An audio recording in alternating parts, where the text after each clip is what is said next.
Well, I'm thinking one more prequel before we go for sort of modern anarchism, starting with Godwin.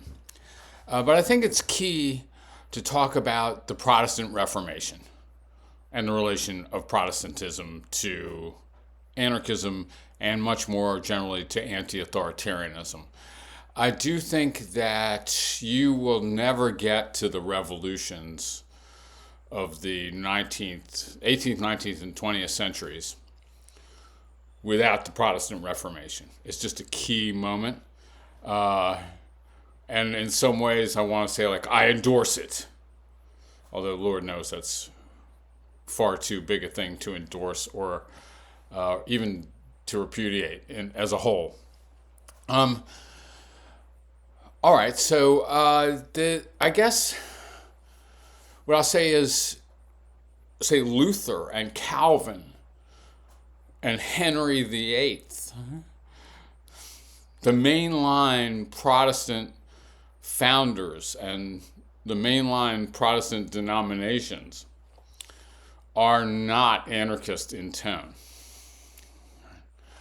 But they do raise, in like really pointed way, the problem of church and state. I mean, the problem of church and state is raging across Europe for centuries, though. Okay, what's the relation of the secular ruler, the king, the duke, the emperor of the Holy Roman Empire, let's say, to the church, the pope, the priesthood? Who's in charge? Well, that was a serious problem around Europe for many centuries. And that was one reason why the Protestant Reformation was successful, starting in the early 16th century, is that, I mean, Luther just took this strategy straight out. And that is, I'm attacking extremely vociferously the Catholic Church. I'm a Catholic monk, and I'm launching a nuclear strike on the papacy. Okay, like, I'm here calling you, Rome, the whore of Babylon, and you, Pope, the Antichrist. All right.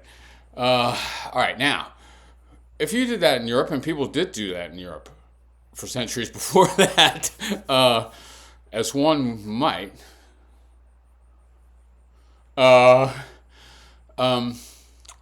you get burned at the stake. Just no doubt about it. So how did Luther, after all many attempts to do such things, to break up the Catholic Church or to even to pointedly criticize the Catholic Church? This is the Catholic Church in the Renaissance. It's the most corrupt thing you ever saw, man. And it's like, and I mean, popes are having babies.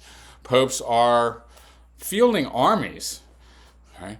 Popes are coming to kind of strip your country so they can decorate the Vatican with wealth untold.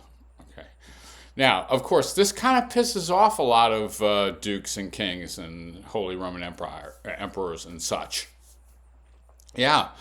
Okay, like the idea that we're contributing to this vast and absurdly corrupt papacy.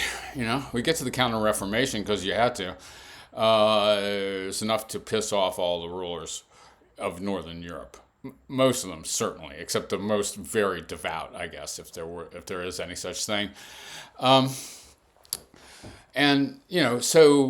what Luther was able to do is triangulate. He got to secular rulers to protect him from the Catholic Church. I mean, this is ultra simplistic. It's a long story. And so he is endorsing government authority. That's for damn sure. He needs it like crazy. Same with Calvin and others in, like I say, the mainline Protestant denominations, or the main kind of Europe-wide thrust of Protestantism.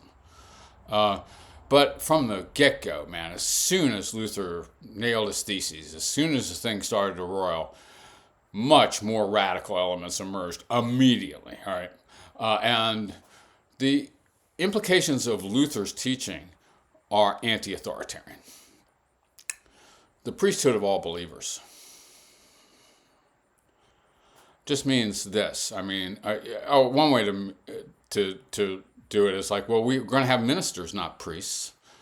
And the ministers are going to marry, and they're not like a completely different species or something like this. And they emerge from the congregation in a more organic way. So, we're kind of demystifying our priests or our ministers or whatever, and we're thinking of them more as just ordinary people among us in our congregation, but able to teach and so on and preach. Okay, but the priesthood of all believers, this basic Lutheran teaching, is, you could interpret it as each person is equally a religious authority. You could interpret the priesthood of all believers, and people did immediately, and I bet Luther immediately regretted having formulated it that way. You could interpret it as, don't tell me what to believe, man. It's not your job. That's my job. My view is as valid as your view, you duke, you bishop. My relationship with God is as fundamental, as of the same kind as your relation to God. Pope, right. King, all right. Now, again, you could just say like, okay, like this sort of radical radical critique of religious authority could just lead you to emphasize secular authority. But plenty of people immediately saw much wider implications of this. Don't tell me what to believe. We're all equal. Okay, don't tell me what to do. Like, what makes you think in virtue of what do you think you can do that? I keep saying that, in virtue of what? Because that's a good question, right? In virtue of what is your rule over me legitimate or whatever? If you can't tell me what to believe, can you tell me how to act on my beliefs? All right? Like the priesthood of all believers idea, and the idea that each person has their own relation to God and they are in charge of it. That could immediately make you question all secular authority too, and it certainly did. So starting with the peasant rebellions in Germany, or the German-speaking areas like Thomas Müntzer, and all the people associated with that. The whole Anabaptist world that emerged from that, and still going strong, man. The Amish and etc. Okay, these denominations, and eventually Quakerism and stuff in England, and many others, roughly, they have to work out a way to survive, but they really do not recognize government authority overall. Quakerism, I mean, okay, it's a complicated thing, but they... So for one thing, a lot of these denominations reject violence.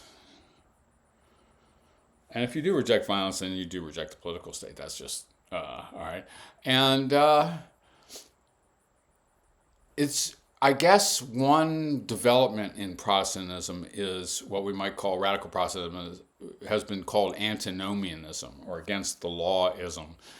And it basically says that any authority you're purporting to operate over me is interrupting my relationship to God. These are my responsibilities, my moral responsibilities to conduct myself. Okay. I don't recognize any authority except God's. That's a whole world of religious anarchism. Okay. The beautiful ideas of William Lloyd Garrison and Leo Tolstoy, much later, okay, developed straight out of that. Like I have a relationship to God. Each person does equally.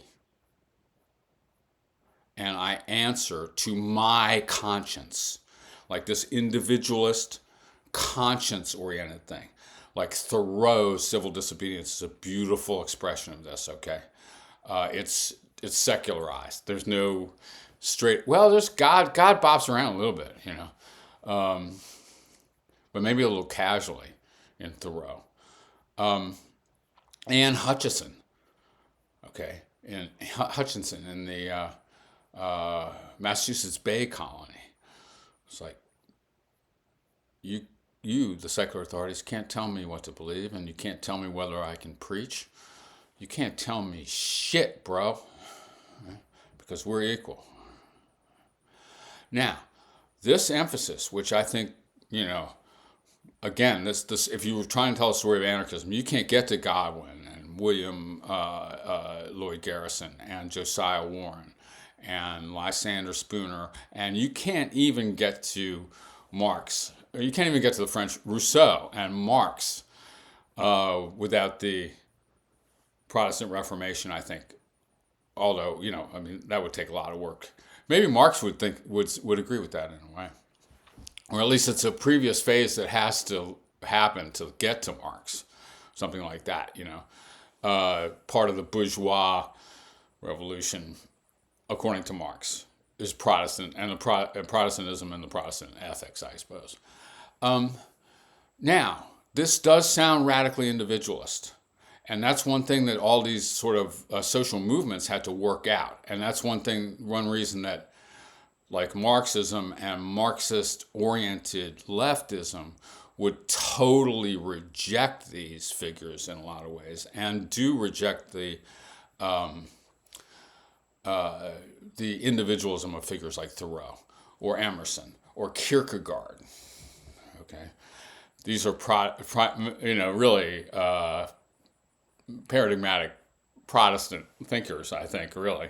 Although Thoreau, maybe he's a Hindu, or maybe he's an atheist, or I don't know, whatever. But he doesn't happen without Protestantism. All right. So now that, as we framed it, this appears to be totally individualistic. I have my own relation to God. And then you might sort of connect that with the individualism of capitalism. And that's why this whole world gets discredited on the left. And you don't have to go that far, I guess, to get individuals making contracts, individuals deciding on their own employment, or individuals making their own consumer decisions, as kind of little parodies of that, like the profound spiritual individualism that emerges from the radical Reformation. But I also think it's completely, the charge of individualism is first of all, okay, I think we need some individualism, all right? I think individuals are real, okay, and individuals are part of collectives, all right?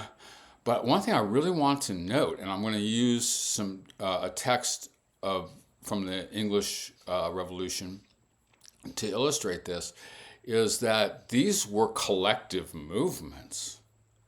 The German Peasants Rebellion is not an individualist movement, even if it has this fundamental idea that individuals, each of us, has a relationship or even a portion of ourselves that's identical to God. But we're doing this together. Okay? Like a group like the Diggers, who I'll talk about, or the Quakers. And, I'm using examples from the English-speaking world because I have more access, but this is happening in a lot of places around Europe and stuff like this. These are groups that are emerging.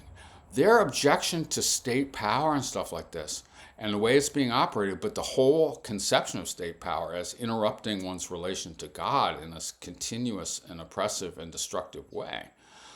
All that happens in groups, and for the sake of groups and bringing groups together, you could get pissed off at the Quakers for being individualists, quote unquote individualists, but it's extremely cohesive social group that is putting forward this kind of both individualistic and collectivist, because I don't think that's a good opposition really.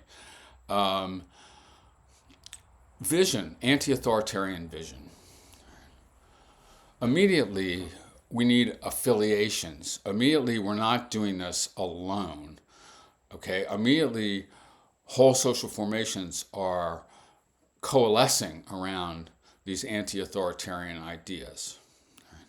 And I think that's nowhere better illustrated. So, like, it's a little hard to find, like, the anti-authoritarian, the directly anti-statist expressions of early radical Protestantism. But, I mean, I think, and this is a real good example of a place where I think that the history has been vitiated, destroyed. Like, you get burned at the stake if you were one of these Protestants. The Catholic Church will burn you, but the fucking Lutheran Church will burn you. The Calvinist Church will burn you.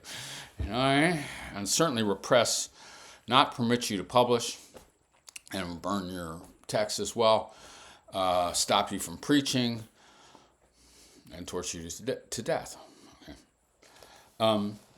So the evidence is a little thin. Like, I think even from, like, sort of the texts involved with the German Peasants Rebellion, and maybe these were not the most beautifully educated humanists of the period or whatever either. But at any rate, I thought I would use as an illustration of, okay, and so we're talking about great. Seems to be an individualistically oriented podcast, like the great anarchists. But what am I talking about now? Not a great anarchist, but a period, a social formation and stuff like this. And doing a great man account of anarchism would be compatible with what some anarchists think about history, but totally incompatible with others. But I mean, I might say Gerrard Winstanley as a leader of a radical faction of the English Civil War, the Diggers. But this text I'm talking about, the Levellers Standard Advanced, is a collective text. Gerrard Winstanley is one of the signers, okay? But there are 10, something along those lines. And those 10, actually it's more like 15, and those 10 represent many more people, okay? This is not an individual thing. It's not even attributed to an individual author. I think it probably did emerge from collective decision-making about what we want to say, right? The Levellers Standard. So, at this, I don't want to give a whole bunch of context in the English Civil War, but at this moment, radical Protestantism sweeps across England in response. First of all, it's anti-papist, and you can sell that in England, although there's Catholic revivals continuously as well. And second of all, it's anti-Church of England, anti-established church. And one of the most radical groups is the Diggers, and they take over a hill. Was it George's Hill or St. George's Hill in Surrey, south of London? And they refuse to leave, and they're cultivating it as a group. That's why they're called Diggers. So, I mean, there's Quakers, there's Levellers, there's Ranters. These are kind of terms of abuse that are aimed at these people. But the thing to realize is that there's all this Protestantism emerging. All this radical Protestantism. And I say it's wildly anti-authoritarian, and it does end up coming to the U.S., or it's coming to the Americas and fomenting the American Revolution in part. A much more sort of civilized or genteel version. I say the genteel version of this is classical liberalism. The genteel version of Protestant politics is classical liberalism, which does have this individualist element and everything, right? And pays some heed to conscience and stuff like this. But the radical element is totally anti-statist from the get-go in the 16th century. It's not adequately recorded. I think there's probably a lot of good research to still be done. Now, lots of anarchists are going to say, like, that's not anarchism. It's anarchist enough for me. It's anti-statism. It's government of God anti-statism. So, like, I recognize only the authority of God. Well, say you're an atheist. then that's just anarchism, right? Like, there is no God, so you're not recognizing any human authority. But I'll take it either way, whether there is a God or not. If you don't recognize human authority over humans, you are anarchist enough for me. All right. So I thought I'll talk a little bit about, just as a kind of epitome of this key historical thrust, without which I don't think you get to Proudhon, etc. I'll just take some quotes from the Levellers Standard Advanced. It gives some of the really fundamental ideas here. Every single man, male and female, is a perfect creature of himself, is himself a perfect creature of God. And the same spirit that made the globe dwells in man to govern the globe, so that the flesh of man, being subject to reason, his maker hath him to be his teacher and ruler within himself, therefore needs not run abroad after any teacher and ruler without him. For he needs not that any man should teach him, for the same anointing that ruled the Son of Man teaches him all things. We don't need, we are all equally the children of God. We don't need human rulers. We each are suited to rule ourselves. And no one is suited to rule another. Only God is suited to rule another. Okay, that's very individualistic. But we're just saying this together as a group. Okay. Since human flesh began to delight itself in the objects of creation more than in the spirit of reason and righteousness, who manifests himself to be the indweller in the five senses of hearing, seeing, tasting, smelling, and feeling, then he fell into blindness of mind and weakness of heart and runs ahead for a teacher and ruler. It's the fall that makes us want to be ruled, which is a disgusting and sinful thing about us. And so selfish imaginations taking possession of the five senses and ruling as king in the room of reason therein, and working with covetousness, did set up one man to teach and rule over another, and thereby the spirit was killed.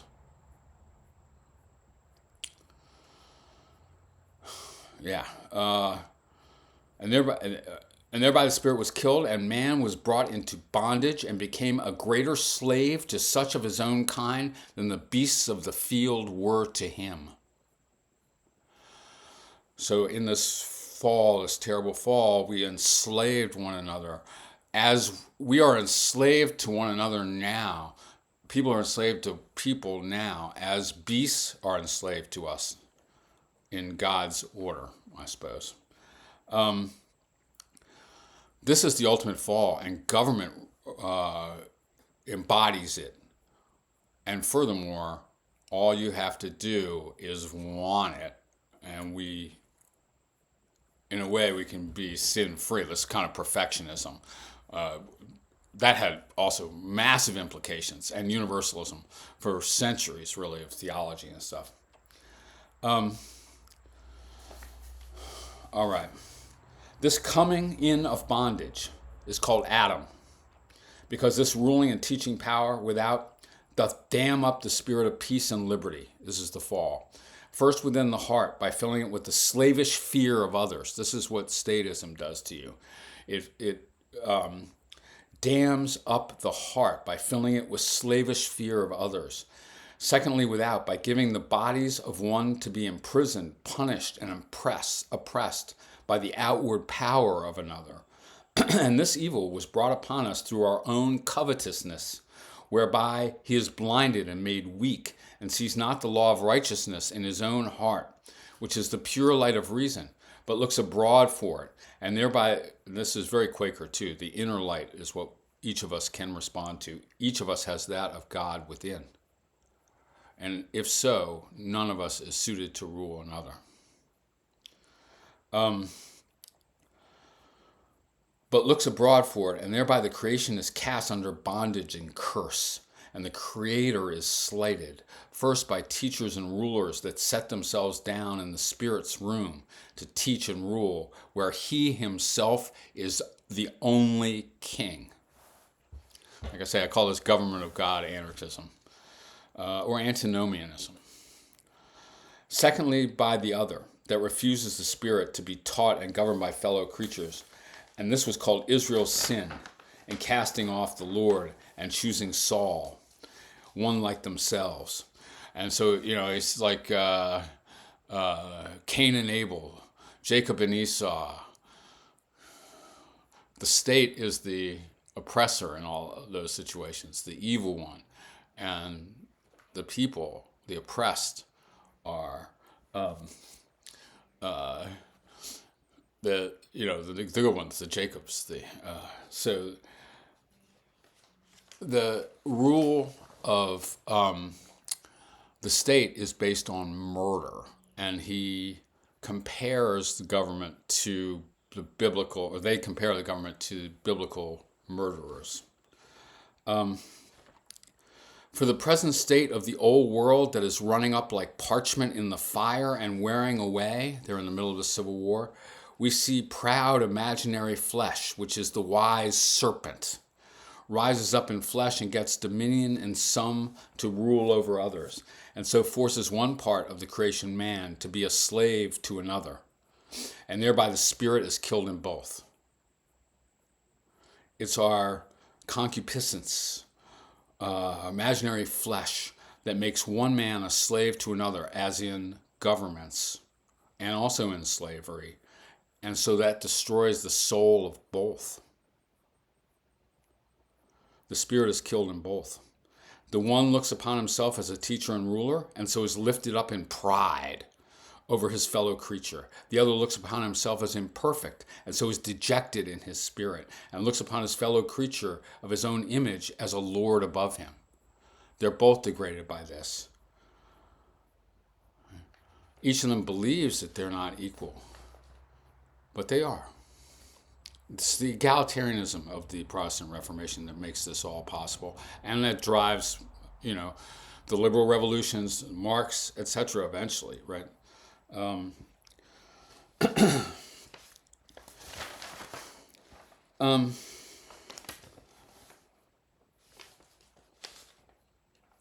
One thing really to emphasize about the Diggers is that it's completely a collective enterprise and a communist enterprise. They immediately argue that all property is theft. They say that, okay, like Proudhon. And they just say that we have taken over this hill, and we are cultivating this hill. And we're doing it as collective. No one owns this hill anymore. We work it collectively, and property is murder. We shall not do this through force of arms.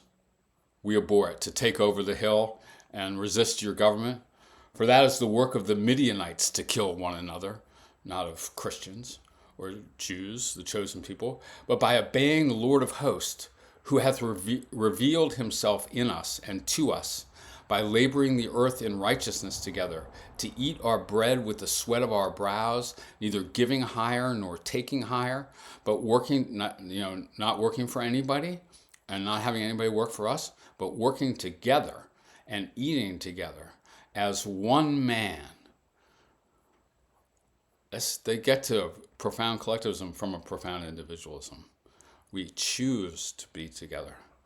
Or as one house of Israel, restored from bondage. And so by the power of reason, the law of righteousness in us, we endeavor to lift up the creation from the bondage of civil propriety. We endeavor to lift up the creation from the bondage of civil property, which it groans under. It's anti-capitalist, but it also is acknowledging the role of the government in establishing property and in closing commons and so on. The work we are going about is this: to dig up George's Hill and the waste ground thereabouts, and to sow corn, and to eat our bread together by the sweat of our brows.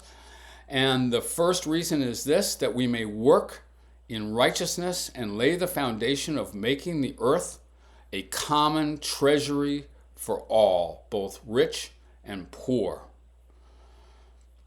Not lording over one another, but all looking upon each other as equals in creation. It's profound, it's deep. It's not merely individualists, not at all. We're doing this as a collective group of resistors. It's Protestant Reformation stuff. It's also obviously anti-capitalist. I mean, insofar as capitalism is rocking in the mid-17th century, which it's about to be. And like I say, I don't think you get to William Godwin. I don't think you get to Pierre-Joseph Proudhon. I don't think you get to Lysander Spooner. I don't think you get to Karl Marx, who's not an anarchist, of course, or any of these people without the profound transformation of the Protestant Reformation. So is that one? I swear to God, Godwin will be next. Is that true? I might think of something else. You never know.